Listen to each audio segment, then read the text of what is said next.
Charisma Quotient. I'm your host, Kim Seltzer, a dating and makeover expert, where I will help you build confidence, make connections, and find love from the outside in.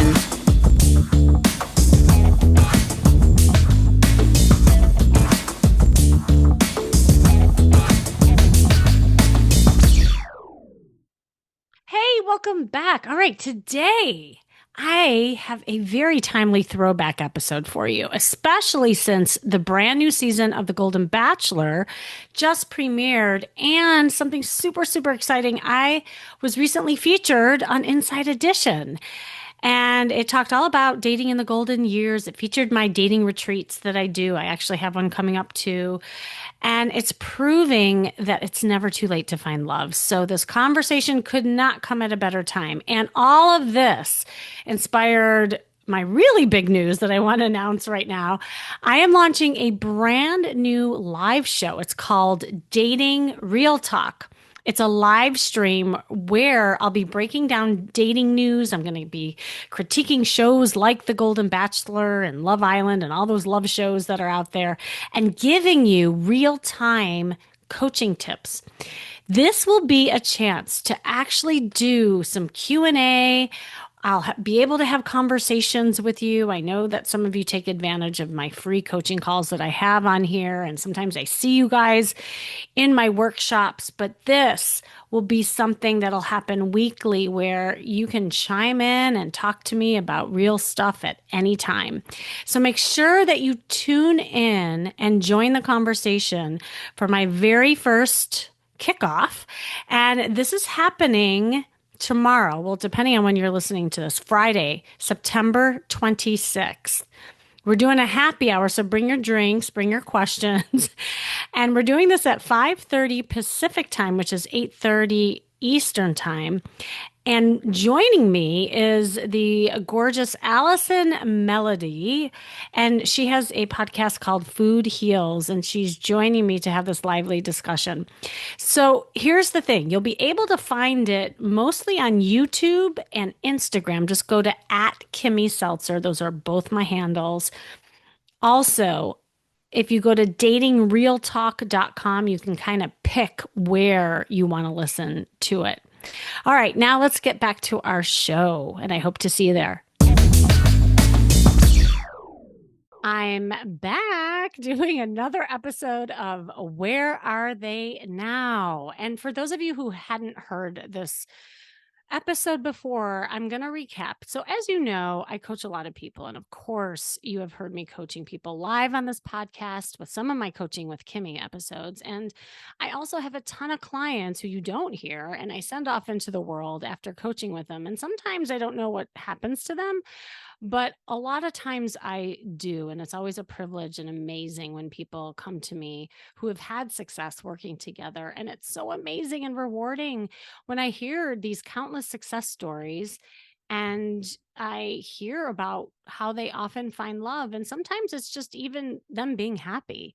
So I do these Where Are They Now episodes to inspire and motivate you by hearing what happens to people after I work with them. And whether that is on a podcast or working with them over time as clients, or they're in my programs, I hope you listen to these and get inspired by people's successes and know that success can happen to you too. And it all starts with a call. So today I am bringing on a beautiful woman inside and out who I met actually during someone else's group program, and it was a virtual workshop. I had hopped on there, and I think we were talking about sexy confidence and flirting, if I remember right. And she shared in the workshop that she was a widow who was having a hard time dating after a relationship she had gotten into. But it was just hard for her getting out there and date. She was definitely a relationship person and had very little to no dating experience, and was feeling kind of daunted by the whole process. And the thought of flirting was pretty much non existent. I do remember that, and knew that she was kind of closed off in her body language and very much in her head. I think she had been a little bit disheartened with the whole dating process and was definitely burnt out. And she admitted also being guarded and serious and had a hard time being open and playful. And on top of all that, she was a high achiever and she was outcome driven. And that's what made her so successful in her career. But it did not help her when it came to being present and having fun on dates. And I will say that she was a little picky. So she was vetting these guys hard. And I also had to point out how her clothes were hiding her beautiful figure. And this is a gorgeous woman. And she realized that in this process, she didn't really even like having that attention or being seen. So, in a lot of ways, she was hiding. So after our first call together and, doing some talks, and she's going to talk about that, she decided to join my coed dating retreat called Dating Reimagine that includes virtual classes and a 3-day live event so that she could learn how to date, flirt. She did a style makeover with new pictures and really get used to being seen and increase her sexy confidence overall.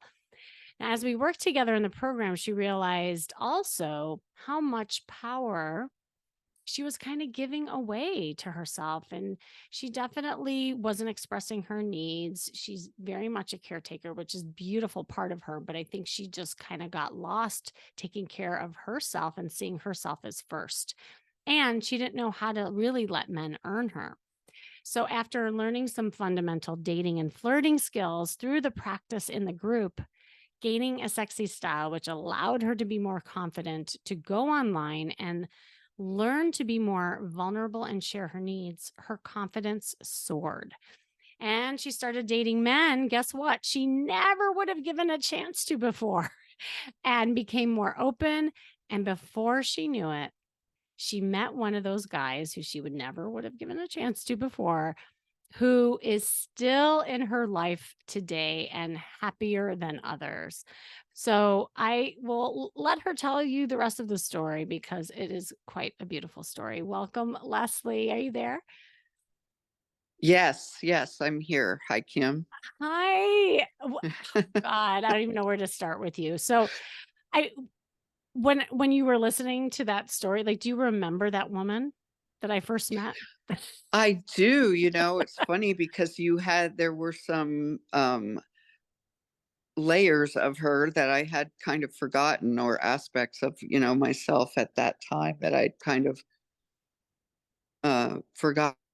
But yeah, definitely. I think that that's a pretty good description of where I was when we first ran across each other.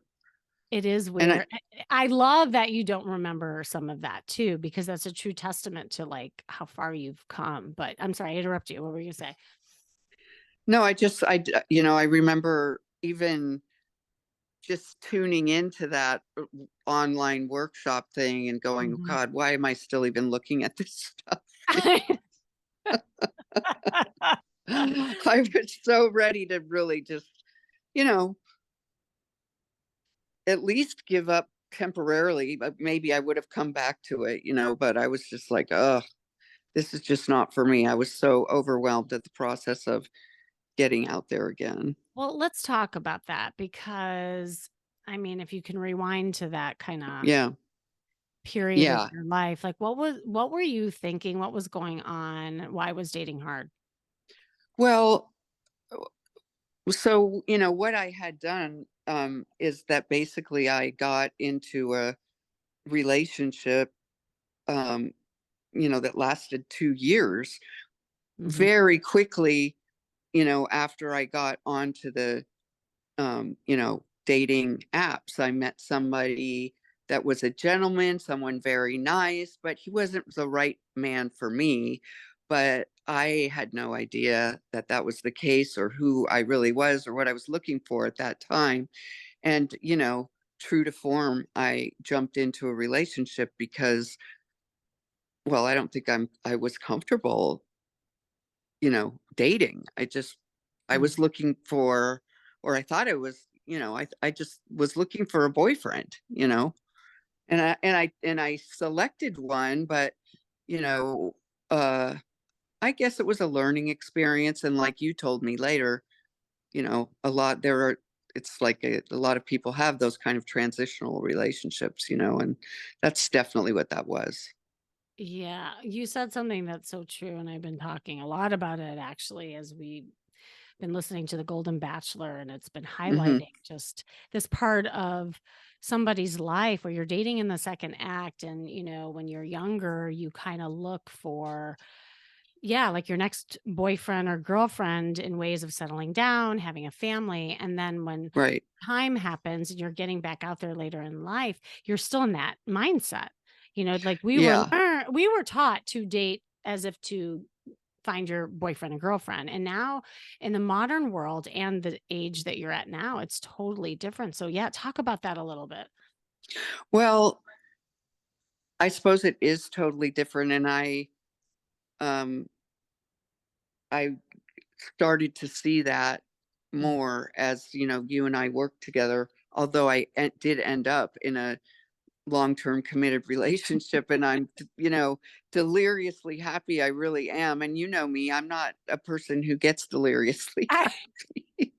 I'm very sort of pragmatic about most things, but anyway, so I guess I still was looking for a wonderful long-term committed relationship, but you know uh, as a result of us working together, I had come around to thinking maybe that's not the only way to date. I mean, I because it was not working particularly well for me to only be searching for the next Mr. Right, and Mhm. and being so outcome driven, then I was not really present for the people I was meeting just for the sake of meeting them, and enjoying my life, you know.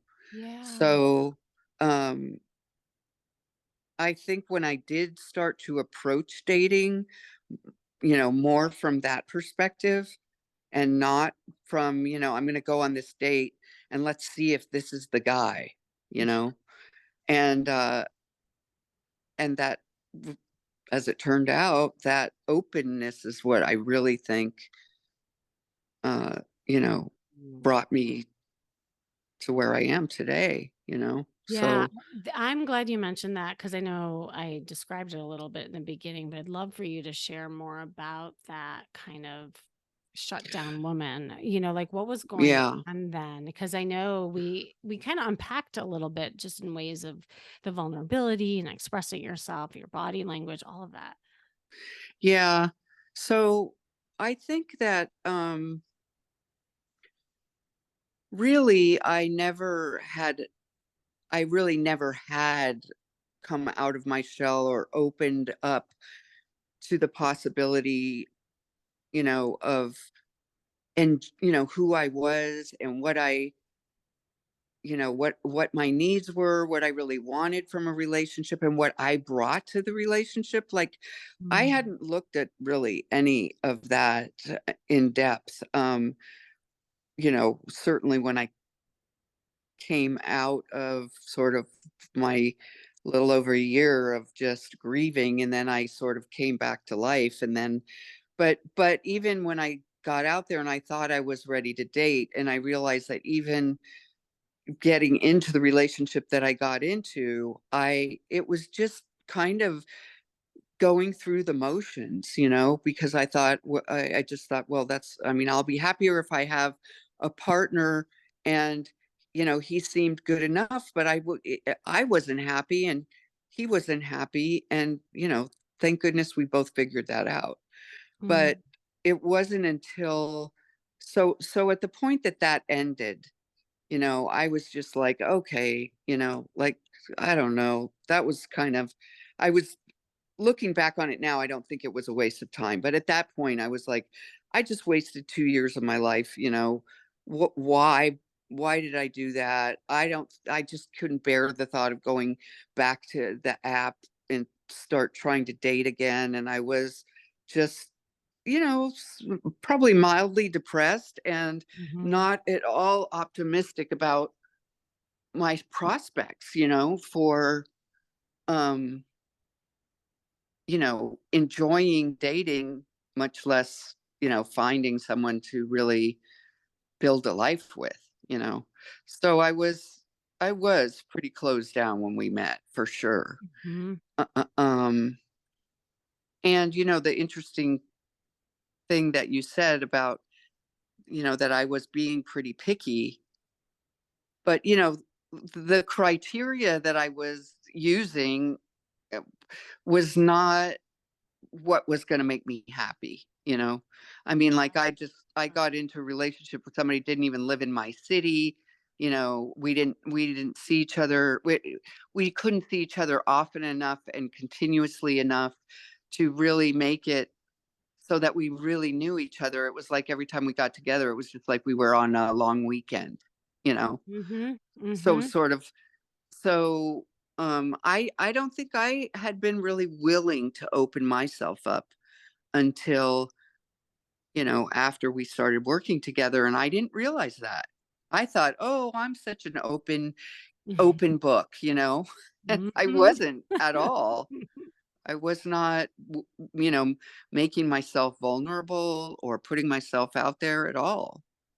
Yeah.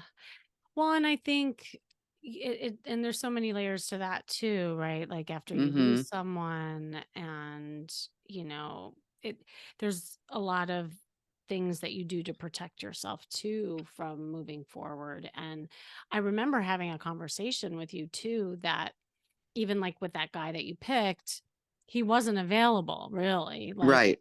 Right. and then there were some other people who weren't available. And then we had to have that Mhm. hard conversation. Well, Leslie, like, how available are you?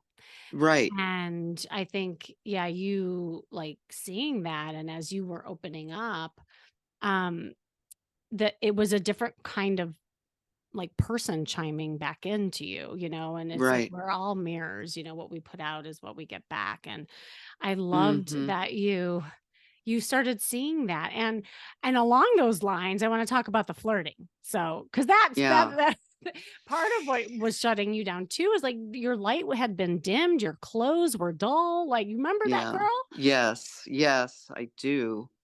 And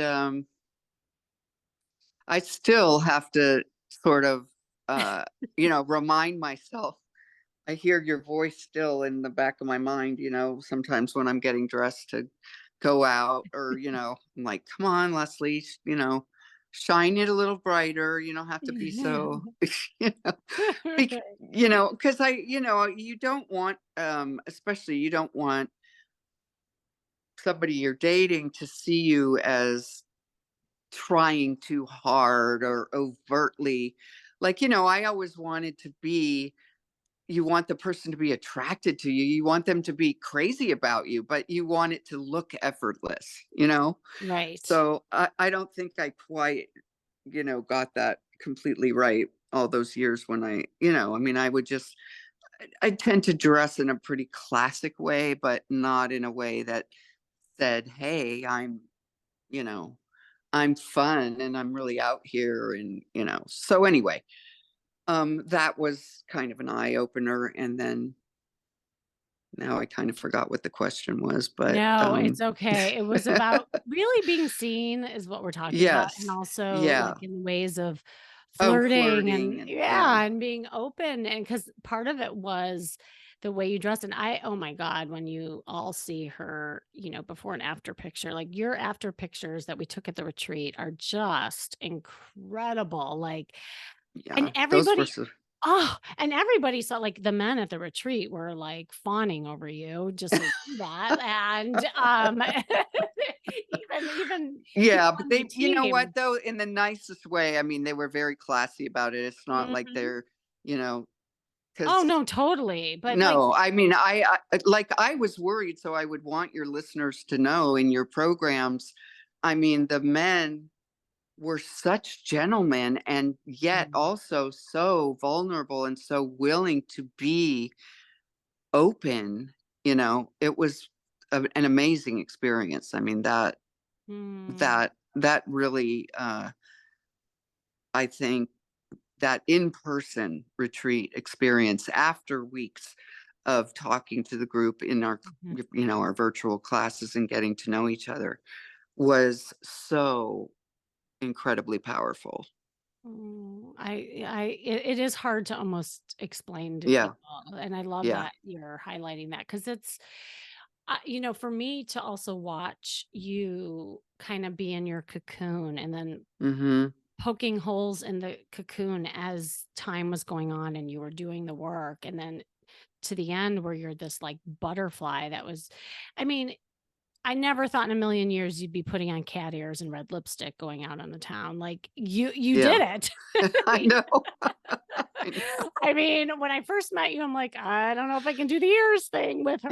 And Yeah, you right? you No, and but I thought I didn't think I would do that either. I was thinking to myself, well, that's nice. Kimmy gets those people to do that, but it just doesn't look like that's for me.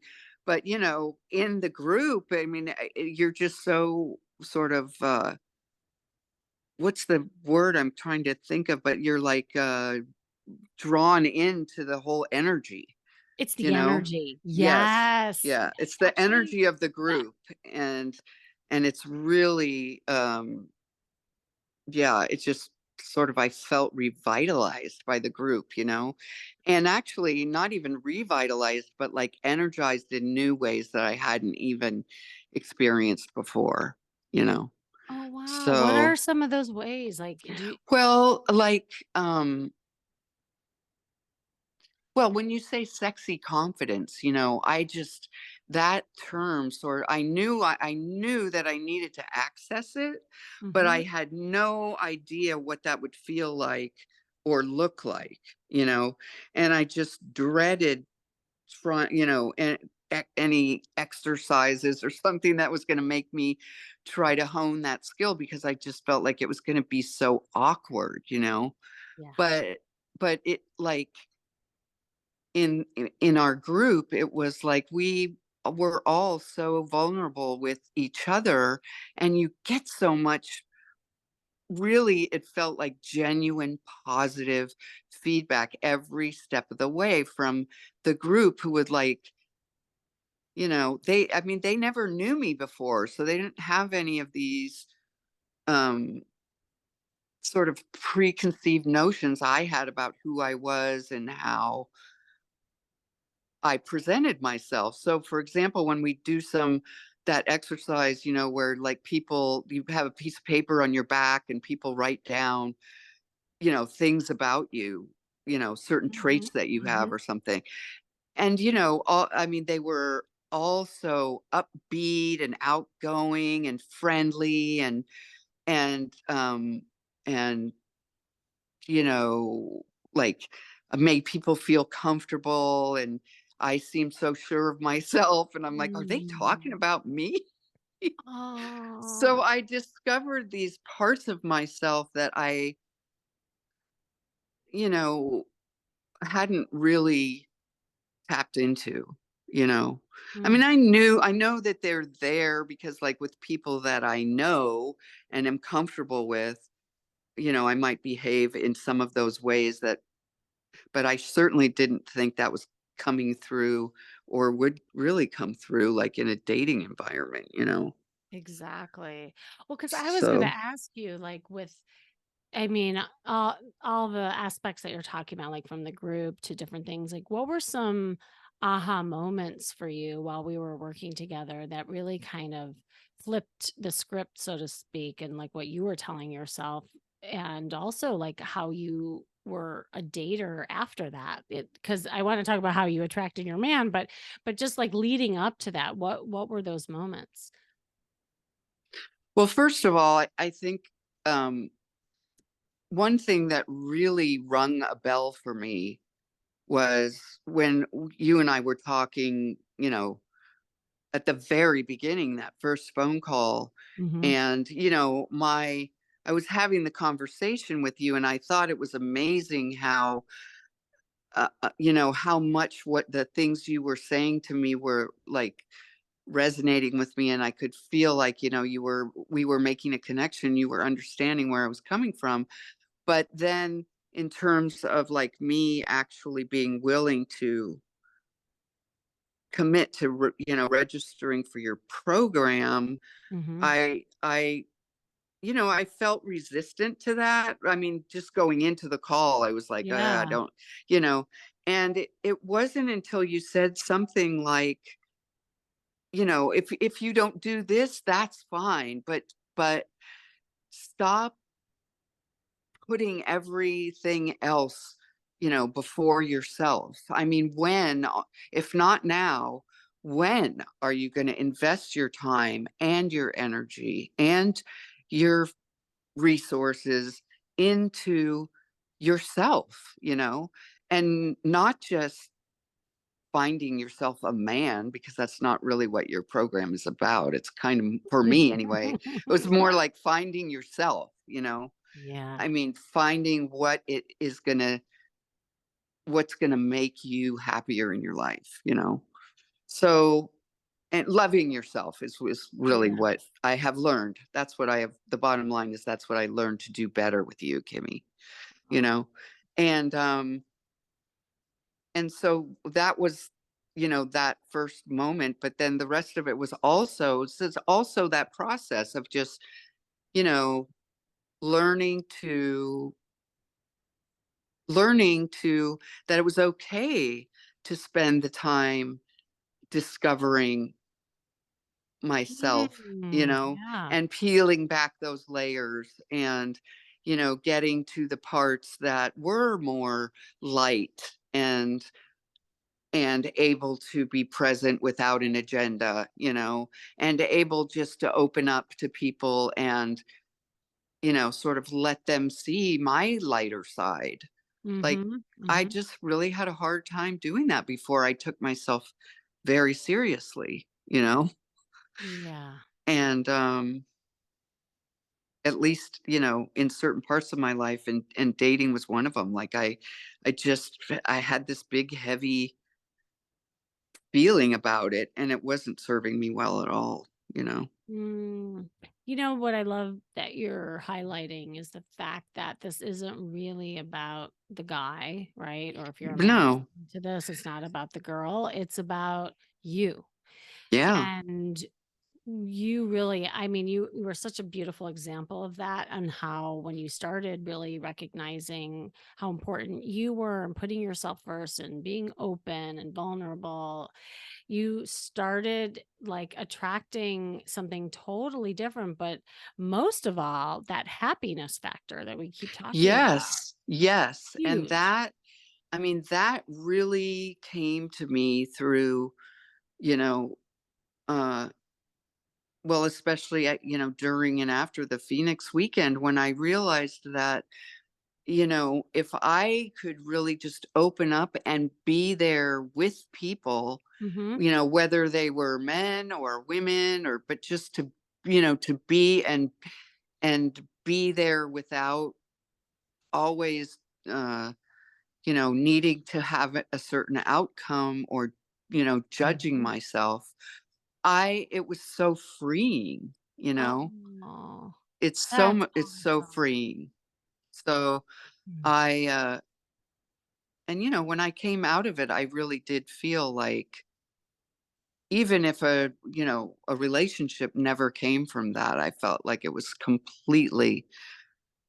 life coaching. It wasn't just dating coaching. That's how I Hmm. looked at it. Of Well, and course, luckily it in did you, help me. It I know, I really was did thinking, help me. luckily in your case, it actually did land you a man, my dear.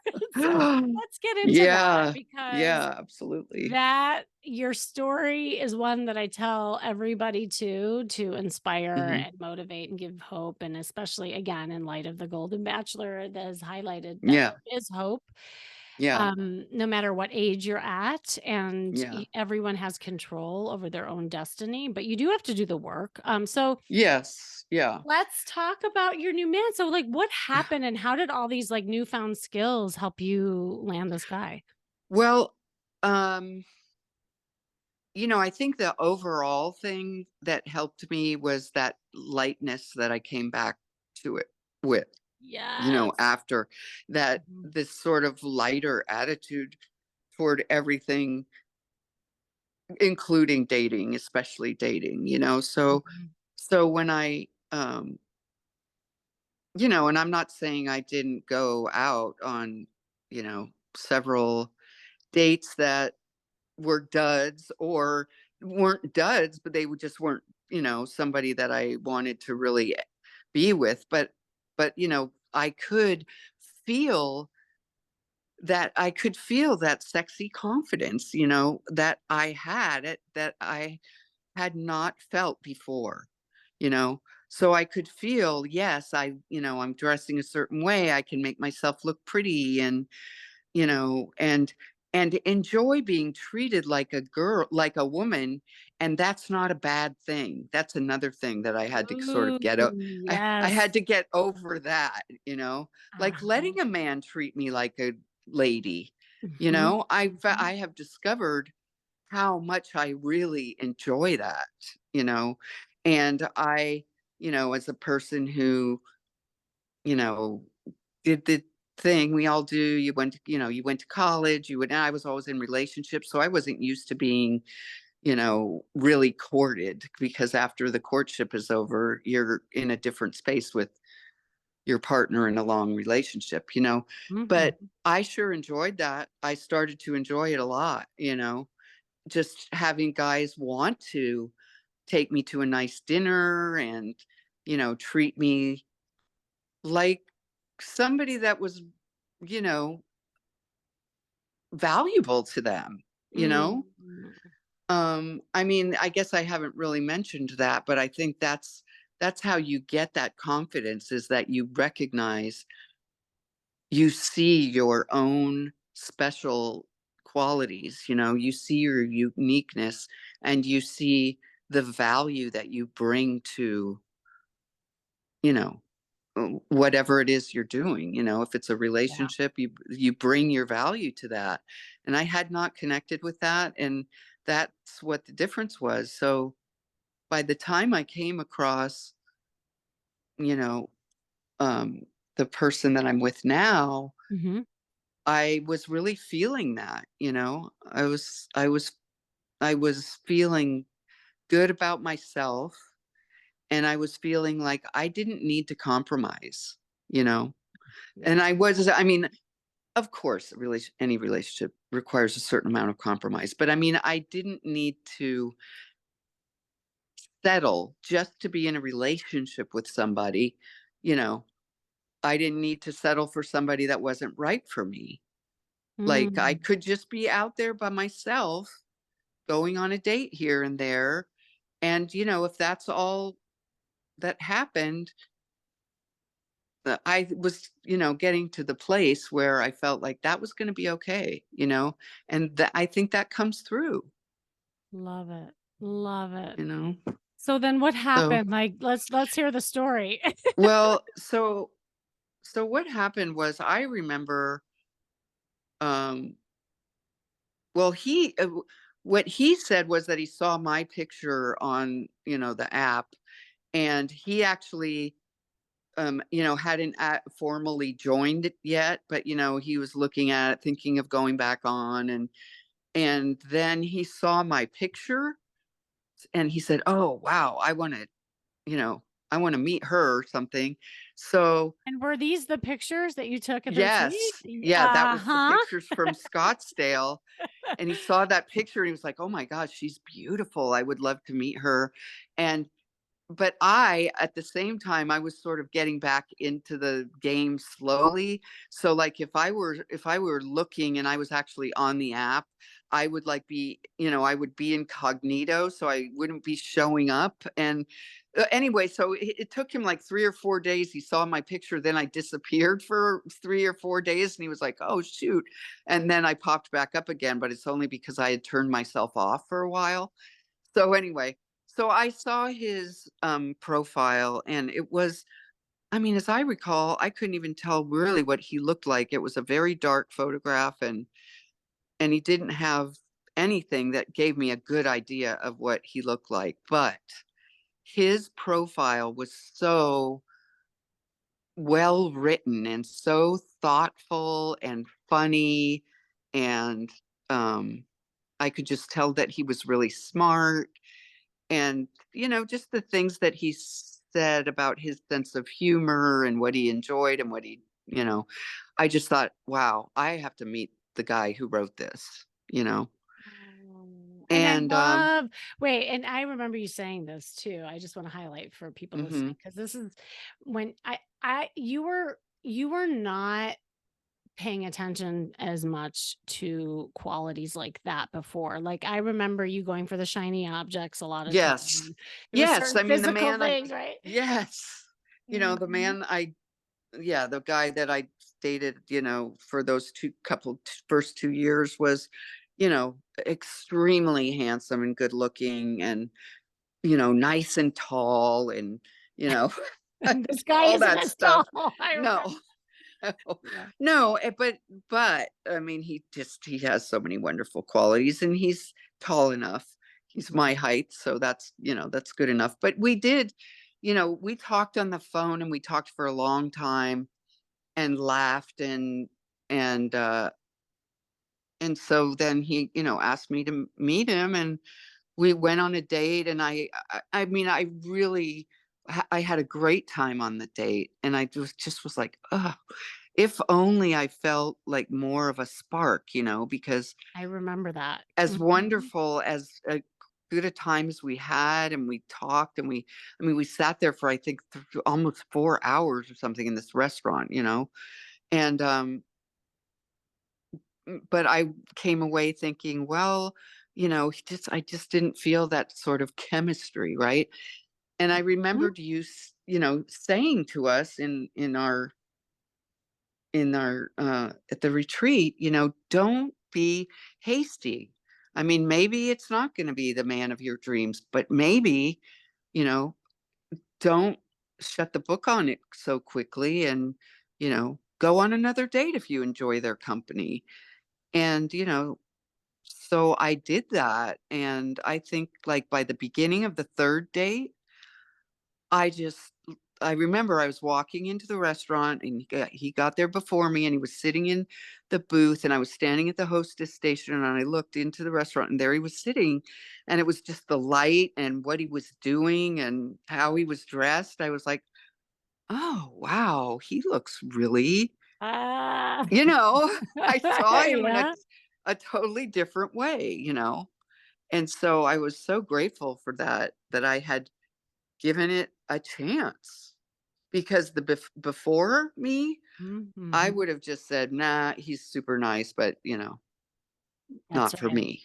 That's a huge, I think, shift for you Oh because gosh, it goes yes. back to that whole, like, being open and available, and when you're in a shut Right, down place and right. really in that negative space, you are more judgy because you're really kind of protecting yourself anyway, so no one's gonna Exactly. really be good enough, if you think Right, about it, and right. so it was a true testament. Actually, your whole story from start to finish is a true testament of kind of the charisma quotient, right? Like, starting with the marketing with your picture, like, Yeah. he wouldn't have seen you either had you worn those other No. dull clothes, like, it Yeah. all worked together, but I Yeah. love the fact that you built kind of that emotional connection, that it was like that Yeah. slow build, it wasn't the Mhm. tornado that swept you off your feet that most people rely on. That ended Right. up in this kind of healthy, chemistry that you built with him, and, research shows that people who start out this way last the longest, and I mean, I'm not ever putting time capsules on anything, Yeah. but there's sticking power to that because there's more than Well, that. yeah. I mean, I did learn that from the first relationship, that I really Mhm. needed to slow down and not be, you know, outcome driven, and just be Mm. present and open to the possibilities, you know. So I definitely learned that I didn't want to rush into a relationship, and you know, an exclusive romantic relationship. I did not want to rush that.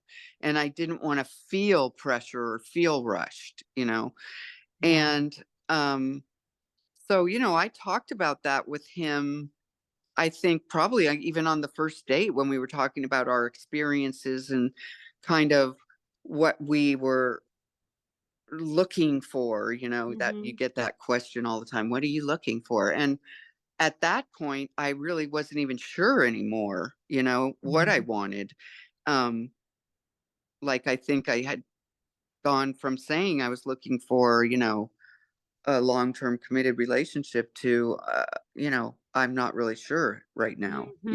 Well, you were really And present with it though, and then yes, I think it yes. unraveled, and I think that Oh was yeah. Yeah. I mean, different. and he is so, he's just so wonderful. I couldn't help but, I mean, and I think because I was,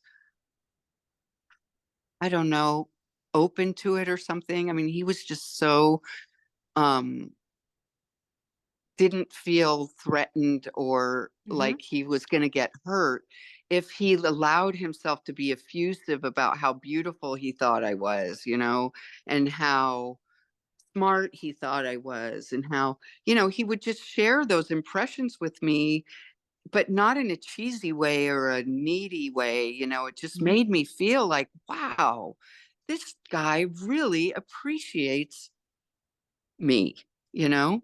Yeah, and what I love about this is that he really saw you, and it's like full Yeah. circle, right? Like from a Yeah. girl who was hiding in her cocoon, afraid to be Hmm. seen, you Yeah. opened yourself up to someone who really saw you and cherished you, and it's just so beautiful. And I would love for you to leave the everybody with that. Oh God, that statement you said was so right before we hit record. You said, Oh, "I'm the yeah. happiest." What did you say? Yeah, I mean, you know, I feel a little guilty saying this because I've been through a lot of life. I mean, I have 2 sons, and those were happy days of my life, and I had a wonderful family life and marriage with my husband of 30 years.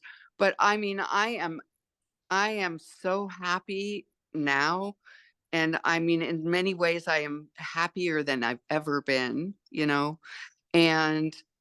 And I think a lot of that is because of my stage in life. I mean, Mhm. I don't have the stresses of my career and raising children and you know and marriage and all of that. But what I was telling you is that this age and stage of my life is a really wonderful time to be in love.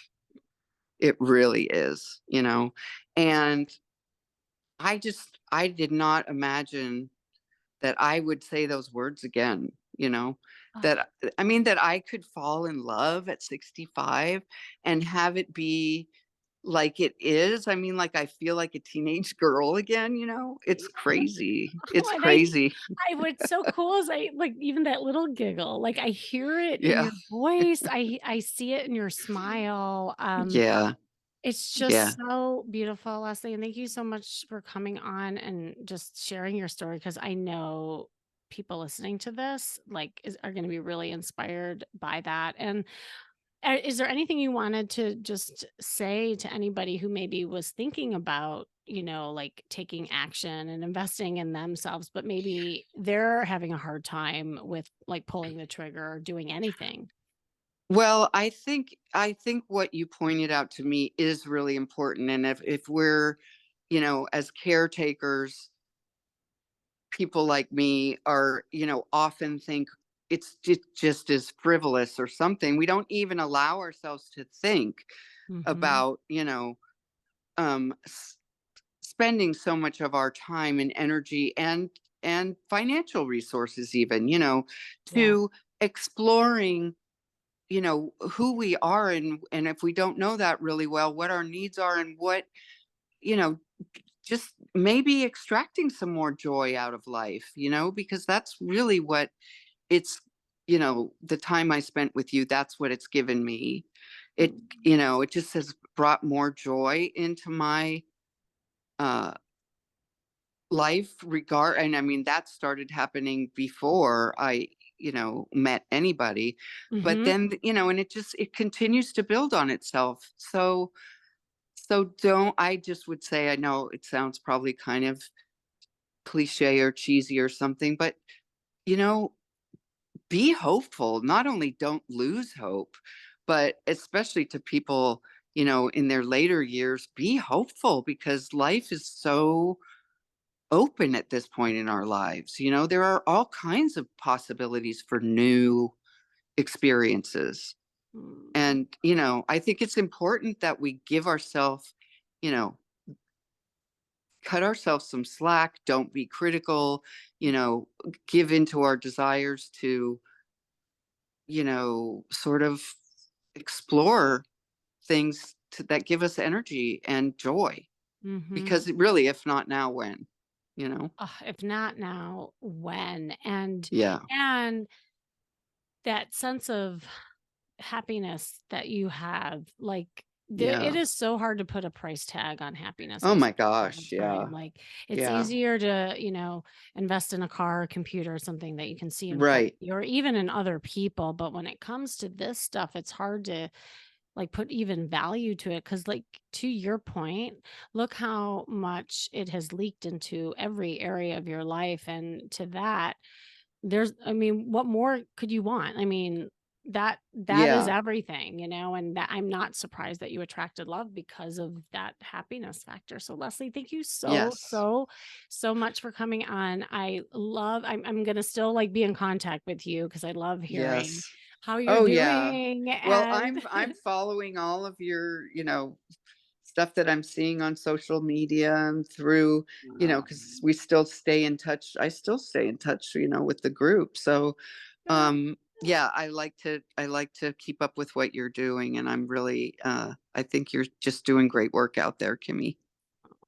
Thank you, Leslie. All right. Well, we'll talk to you Okay. soon. Oh, And thank you for joining me today, you listening. And this has been the Charisma Quotient. I'm your host, of course, Kimmy Salzer. And remember, you can build confidence, make connections, and find love from the outside in. And make sure you go to my site, kimmyseltzer.com, to see more ways I can help you learn how to date and feel more confident.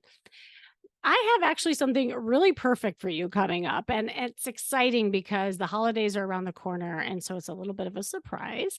If you want to know how to gain that sexy confidence that Leslie has gained and master the art of flirting, come join my upcoming live workshop. Just get a taste of it. It's December 12th. It's right around the corner where you will learn to ignite your flirting skills. And it's an interactive co-ed kind of workshop and it's filled with actionable insights. But here's the best part. Okay. I've not done this before. So listen up. I want to give you free access to it, but you have to be the first of 20 listeners to subscribe, review this podcast on Apple or Spotify, and email a screenshot to hello@kimmyseltzer.com. Hello@kimmyseltzer.com. And I will give you a free access because I don't want anything to get in the way of your success. I want to make it super easy for you. Um, this is a valued ticket of $37, but I do want to give it to you for free if you do this. If you miss the boat, you can still register at stophatingdating.com, but hurry, the free spots are filling up fast. And if that is you, just pause now, subscribe, review, and email me. Your journey to the charismatic flirting starts now. And who knows, maybe you will be the next success story on my podcast after your first workshop or call. Remember, working on you is working on your dating life. That's all for now.